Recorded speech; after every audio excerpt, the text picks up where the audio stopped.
ये जो लगा है ना आप सबके सामने, एक बार कभी देख ला जाए। अरे पगला हो देख पहले।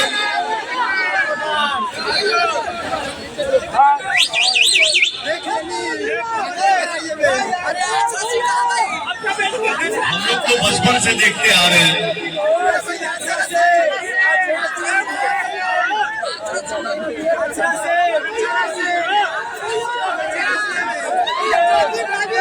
खूब बढ़िया तोहरा लोग के कार मिली, सेफ बा, सुपर बा, बढ़िया बा। और सिकरिया अपन तूर के गिरा देले।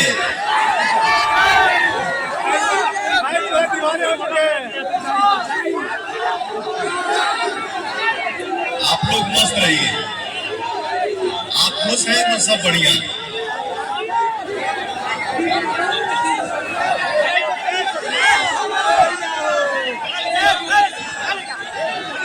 Thank you so much everybody. So मैं चाहूंगी एक बार जाते जाते जोरदार तालियां आपके लिए।